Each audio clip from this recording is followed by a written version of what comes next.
भोले भंडारी कर दे आशा पूरी, भोले भंडारी कर दे आशा पूरी।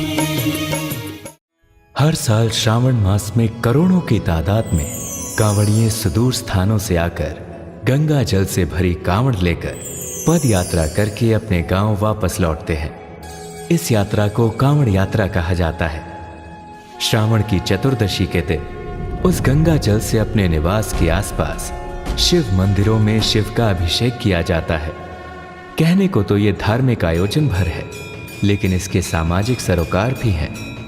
कांवड़ के माध्यम से जल की यात्रा का यह पर्व सृष्टि रूपी शिव की आराधना के लिए है।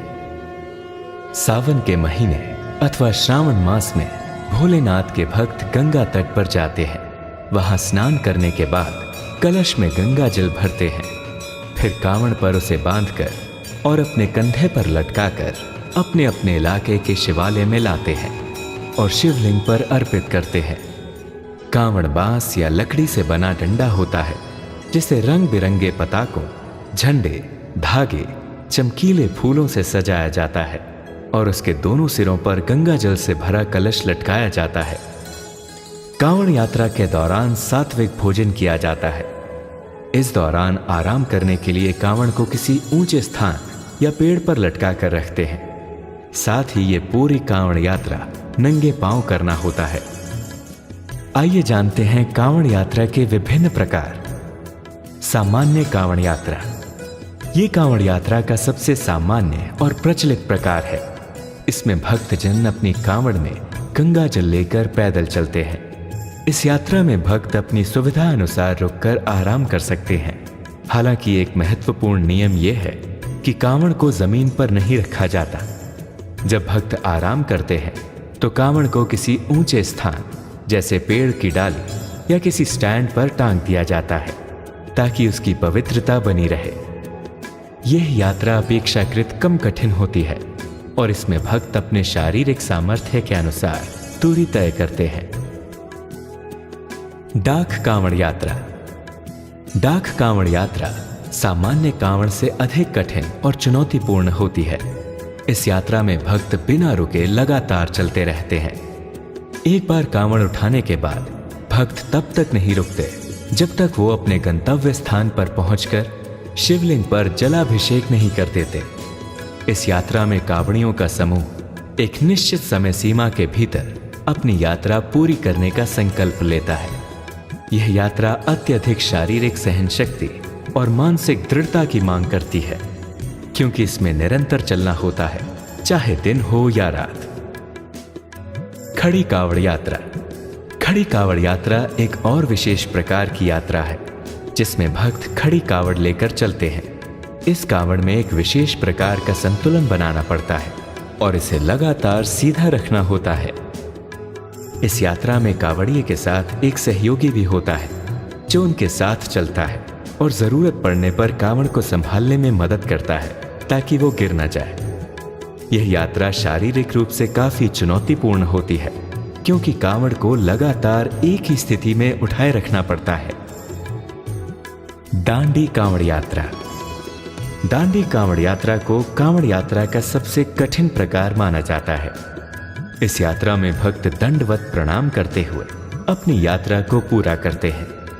इसका अर्थ है कि भक्त जमीन पर लेटकर, फिर उठकर और फिर उसी स्थान पर लेटकर आगे बढ़ते हैं। ये प्रक्रिया निरंतर दोहराई जाती है, जिससे यात्रा में सबसे ज्यादा समय लगता है और ये अत्यधिक शारीरिक और मानसिक तपस्या की मांग करती है। इस यात्रा को पूरा करने में कई दिन या कभी कभी तो कई सप्ताह भी लग जाते हैं। भक्त अपनी श्रद्धा और मनोकामना की पूर्ति के लिए इस कठिन मार्ग को चुनते हैं। कांवड़ यात्रा के ये विभिन्न प्रकार भक्तों की भगवान शिव के प्रति असीम श्रद्धा और समर्पण को दर्शाते हैं। प्रत्येक प्रकार की यात्रा का अपना महत्व है और ये भक्तों को आध्यात्मिक रूप से शुद्ध करने का एक माध्यम है। तो क्या आप समझते हैं शिव भोलानाथ अपने बच्चों से ये कठोर परिश्रम कराता है? बिल्कुल नहीं। परमात्मा तो प्रेम का सागर है, ज्ञान का सागर है, सुख का सागर है, पवित्रता का सागर है। वो तो हम बच्चों को कष्ट से, मेहनत से छुटकारा देने आते हैं, भक्ति का बड़ा फल देते हैं, स्वयं का परिचय देकर कि वो निराकार है और हम बच्चे भी निराकार हैं। पर हम विस्मृत हो गए और कर्म कांड में चले गए। तो वास्तव में सोचने वाली बात है कि अब परमात्मा शिव परम धाम से आए हैं हमें ज्ञान गंगा यानी मन रूपी कलश में परमात्मा ज्ञान को अपने अंदर धारण कराने, हमें स्वयं को आत्मा समझ निराकार परमात्मा से अपने सर्व संबंध जोड़ने हैं और जन्म जन्मांतर के लिए अपना भाग्य बनाना है। तो परमात्मा आकर अपने बच्चों को अपने जैसा बनाता है, दिव्य गुणों से भरता है और सारे आसुरी गुण परमात्मा की याद से समाप्त हो जाते हैं। मानव जीवन में कठिन से कठिन परिस्थितियों को, जटिल चुनौतियों को सहजता से पार कराने वाले पाप कटेश्वर, मुक्तेश्वर, ज्योतिर्बिंदु निराकार शिव परमात्मा है। परमात्मा शिव ज्ञान के सागर हैं। शिव परमात्मा ही सहज ज्ञान और राजयोग की शिक्षा द्वारा मनुष्य आत्माओं के विकर्मों को समाप्त करते हैं, ज्ञान गुण और शक्तियों द्वारा शक्तिशाली बनाते हैं। देह अभिमान से मुक्त होकर सर्व के प्रति शुभ भावना रहे। ये तभी संभव है जब मन को परमात्मा शिव से जोड़ेंगे।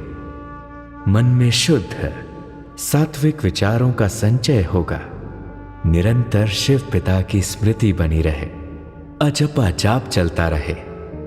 यही शिव भक्ति का फल है जो ज्ञान के द्वारा आत्मा राजयोगी, कर्म योगी बन जाती है।